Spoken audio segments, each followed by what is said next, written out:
আসসালামু আলাইকুম ওরহমতুল্লাহি ওবরাকাতুহু।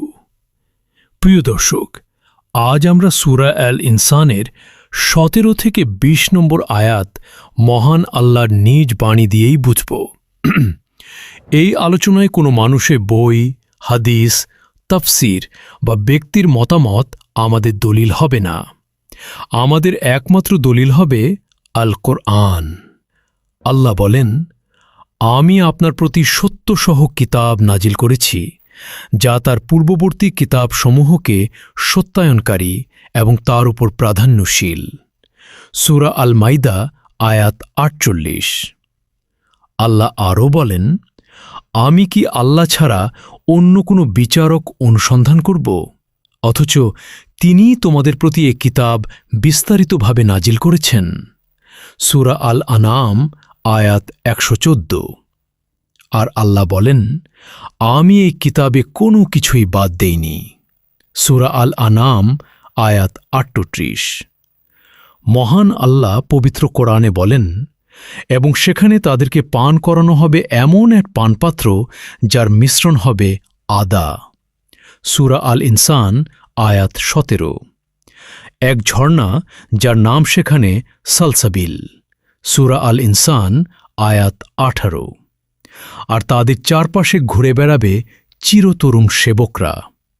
তুমি যখন তাদের দেখবে, মনে হবে যেন তারা ছড়িয়ে থাকা মুক্তা। সূরা আল ইনসান আয়াত ১৯। আর যখন তুমি সেখানে তাকাবে, দেখতে পাবে নেয়ামত এবং এক বিশাল রাজত্ব। সূরা আল ইনসান আয়াত ২০। এই আয়াতগুলো জান্নাতবাসীদের জন্য আল্লাহর প্রস্তুত করা নেয়ামতের বিবরণ দিচ্ছে। এর ঠিক আগের আয়াতগুলোতেও আল্লাহ জান্নাতের ছায়া, ফল, পাত্র এবং পানীয়ের কথা বলেছেন। আল্লাহ বলেন, তাদের উপর তার ছায়া নিকটবর্তী থাকবে এবং তার ফলগুলো সম্পূর্ণভাবে নত করে দেওয়া হবে। সূরা আল ইনসান আয়াত ১৪। আল্লাহ বলেন, আর তাদের চারদিকে ঘুরিয়ে ফিরিয়ে পরিবেশন করা হবে রূপার পাত্র এবং কাঁচের মতো পানপাত্র। সূরা আল ইনসান আয়াত ১৫। আল্লাহ বলেন, রূপার কাঁচ যা তারা নির্ধারিত পরিমাপে পূর্ণ করবে। সূরা আল ইনসান আয়াত ১৬। এখানে স্পষ্ট যে ১৭ থেকে ২০ নম্বর আয়াত আলাদা কোনো বিচ্ছিন্ন আলোচনা নয়, বরং ধারাবাহিকভাবে জান্নাতের সম্মান, প্রশান্তি, সৌন্দর্য এবং প্রাচুর্যের বর্ণনা।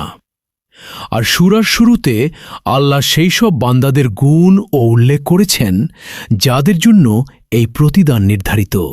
আল্লাহ বলেন, তারা মানত পূরণ করে এবং সেদিনকে ভয় করে যার অনিষ্ট ব্যাপক হবে। সূরা আল ইনসান আয়াত ৭। আল্লাহ বলেন, এবং তারা আল্লাহর ভালোবাসায় মিসকিন, ইয়াতিম ও বন্দীকে আহার করায়। সূরা আল ইনসান আয়াত ৮। আল্লাহ বলেন, আমরা তো তোমাদেরকে শুধু আল্লাহর সন্তুষ্টির জন্যই আহার করাই। আমরা তোমাদের কাছে কোনো প্রতিদান ও কৃতজ্ঞতা চাই না। সূরা আল ইনসান আয়াত ৯।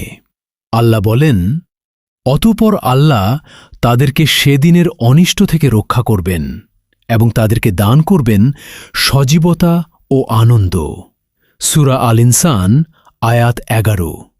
আল্লাহ বলেন, এবং তাদের সবলের কারণে তাদেরকে প্রতিদান দেবেন জান্নাত ও রেশম।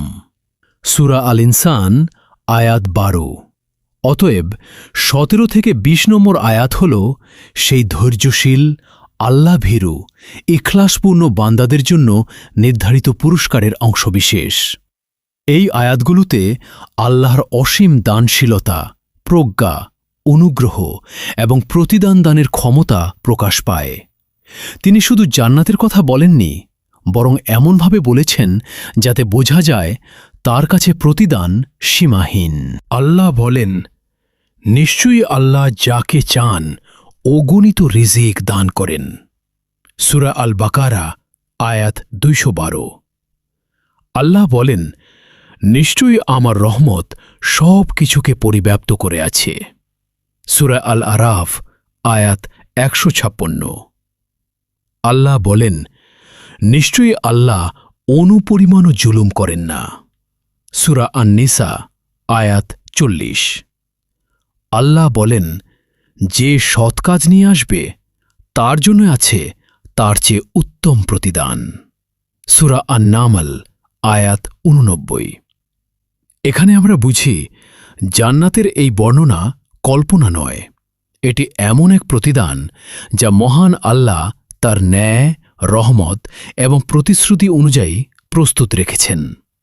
যদিও 17 থেকে 20 নম্বর আয়াতে সরাসরি আদেশ নেই, কিন্তু এগুলো জান্নাতের বর্ণনার মাধ্যমে মানুষকে সৎপথে আহ্বান করে। কোরআনের বহু জায়গায় আল্লাহ জান্নাতের সংবাদ দিয়ে ঈমান ও আমলের দিকে ডাকেন। আল্লাহ বলেন, তোমরা তোমাদের প্রতিপালকের ক্ষমা ও সেই জান্নাতের দিকে অগ্রসর হও যার প্রশস্ততা আসমানসমূহ ও জমিনের মতো। তা মুত্তাকীদের জন্য প্রস্তুত করা হয়েছে। সূরা আলে ইমরান আয়াত 133। আল্লাহ বলেন, আর যে তার প্রতিপালকের সামনে দাঁড়ানোর ভয় রাখে এবং নিজেকে কুপ্রবৃত্তি থেকে নিবৃত্ত রাখে, তবে নিশ্চয়ই জান্নাতই হবে তার আবাস। সূরা আন-নাজিয়াত আয়াত 40 থেকে 41। আল্লাহ বলেন, হে মুমিনগণ, আল্লাহকে ভয় করো এবং প্রত্যেক ব্যক্তি লক্ষ্য করুক সে আগামীকালের জন্য কি পাঠিয়েছে। সূরা আল হাশর আয়াত 18। সুতরাং এই আয়াতগুলো শোনার পর আমাদের করণীয় হল আল্লাহ ভীতি অর্জন করা, আগামী দিনের জন্য আমল পাঠানো এবং জান্নাতের জন্য সচেতন জীবন গঠন করা। এই অংশে জান্নাতের পুরস্কার সুস্পষ্ট। পানীয়, ঝর্ণা, সেবক, সৌন্দর্য, নেয়ামত এবং বিশাল রাজত্ব সবই প্রতিদানের অংশ। আল্লাহ বলেন, নিশ্চয়ই যারা ঈমান আনে এবং সৎ কাজ করে তাদের জন্য রয়েছে নেয়ামতময় জান্নাত। সূরা লুকমান আয়াত 8। আল্লাহ বলেন, তাদের জন্য সেখানে থাকবে তারা যা চাইবে, আর আমার কাছে রয়েছে আরও অতিরিক্ত। সূরা কাফ আয়াত 35। আল্লাহ বলেন, কেউ জানে না তাদের জন্য চোখ জুড়ানো কি কি জিনিস গোপন রাখা হয়েছে তাদের কাজের প্রতিদানস্বরূপ। সূরা আস-সাজদা আয়াত 17। আল্লাহ বলেন, এটাই তোমাদের প্রতিদান এবং তোমাদের প্রচেষ্টা স্বীকৃত হয়েছে। সূরা আল ইনসান আয়াত 22। এখানে 17 থেকে 20 নম্বর আয়াতের প্রতিটি দৃশ্য এক বিষয় স্পষ্ট করে, আল্লাহর পথে ধৈর্যশীল আনুগত্য কখনো বৃথা যায় না। যখন আল্লাহ জান্নাতের এমন বিস্তারিত সুখের সংবাদ দেন, তখন তার বিপরীত দিকও কোরআনে স্পষ্ট করে দেন। অমান্যকারী, অস্বীকারী, অন্যায়কারী এবং গাফেলদের জন্য রয়েছে শাস্তি। আল্লাহ বলেন, নিশ্চয়ই আমি কাফিরদের জন্য শিকল, বেড়ি ও প্রজ্বলিত আগুন প্রস্তুত করেছি। সূরা আল ইনসান আয়াত 4।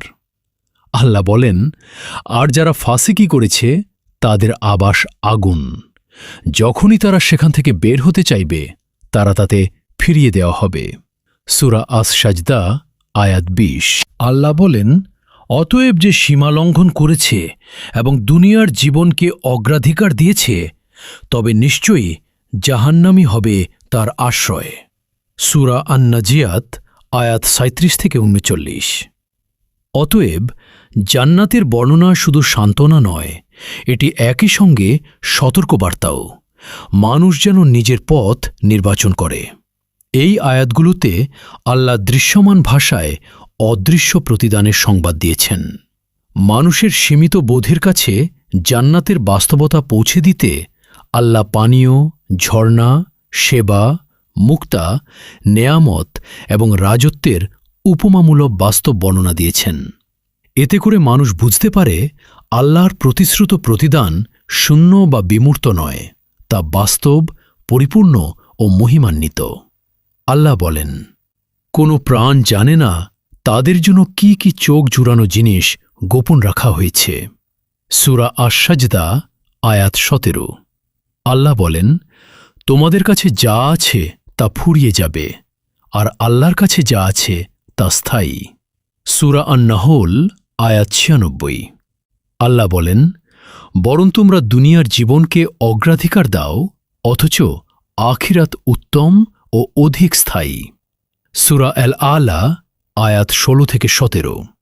এ থেকে যুক্তি স্পষ্ট, দুনিয়ার অল্প ও ক্ষণস্থায়ী ভোগের চেয়ে আখিরাতে স্থায়ী নেয়ামত অসীমভাবে শ্রেষ্ঠ। এই আয়াত আমাদের দৈনন্দিন জীবনে কিভাবে প্রযোজ্য? প্রথমত, এগুলো আমাদের দুনিয়াকেন্দ্রিক মানসিকতা সংশোধন করে। আমরা প্রায়ই তাৎক্ষণিক লাভের পেছনে ছুটি, কিন্তু আল্লাহ স্থায়ী সফলতার দিকে ডাকছেন। আল্লাহ বলেন, আখিরাতই উত্তম এবং অধিক স্থায়ী। সূরা আল আলা আয়াত 17। দ্বিতীয়ত, এগুলো আমাদের ধৈর্য শেখায়, কারণ সূরা আল ইনসানে জান্নাতের এই বর্ণনা তাদের জন্য এসেছে যারা সবর করেছে। আল্লাহ বলেন, এবং তাদের সবরের কারণে তাদেরকে প্রতিদান দেবেন জান্নাত ও রেশম। সূরা আল ইনসান আয়াত 12। তৃতীয়ত, এগুলো আমাদের নিয়ত শুদ্ধ করতে শেখায়। আল্লাহ বলেন, আমরা তোমাদেরকে শুধু আল্লাহর সন্তুষ্টির জন্যই আহার করাই, আমরা তোমাদের কাছে কোনো প্রতিদান ও কৃতজ্ঞতা চাই না। সূরা আল ইনসান আয়াত 9। আমাদের করণীয় 1, প্রতিদিন নিজের আমল ও নিয়ত পর্যালোচনা করা। আমি কি আল্লাহর সন্তুষ্টির জন্য কাজ করছি?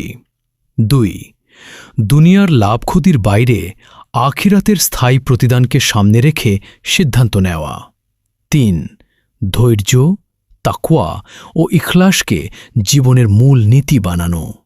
আল্লাহ বলেন, নিশ্চয়ই সম্মানিত সেই ব্যক্তি যে বেশি তাকওয়াবান। সূরা আল হুজুরাত আয়াত 13। কেউ যেন মনে না করে যে জান্নাতের এই বর্ণনা শুধু গল্প, কাব্যিক চিত্র বা অস্পষ্ট প্রতীক। কোরআন বারবার জানায় আল্লাহর প্রতিশ্রুতি সত্য।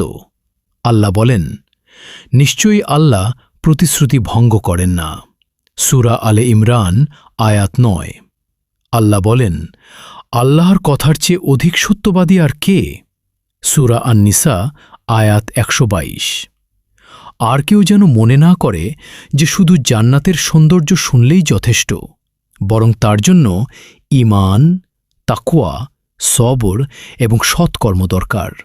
আল্লাহ বলেন, আর যে ঈমান আনে এবং সৎকর্ম করে সে জান্নাতে প্রবেশ করবে। সূরা আন-নিসা আয়াত 124। অতএব জান্নাতের বর্ণনা আমাদেরকে কল্পনায় ডোবানোর জন্য নয়, বরং ঈমানি জীবন গড়ার জন্য। আমরা দেখলাম সূরা আল ইনসানের 17-20 নম্বর আয়াতে আল্লাহ জান্নাতের পানীয়, সালসাবিল নামের ঝর্ণা, চিরতরুণ সেবক, ছড়িয়ে থাকা মুক্তার মতো সৌন্দর্য এবং বিশাল নেয়ামত ও রাজত্বের কথা বলেছেন। এই আয়াতগুলো আমাদের শিক্ষা দেয় যে আল্লাহর প্রতিদান বাস্তব, মহান এবং সীমাহীন। দুনিয়ার অল্প সুখের বিনিময়ে আখিরাতের চিরস্থায়ী সফলতা হারানো বুদ্ধিমানের কাজ নয়।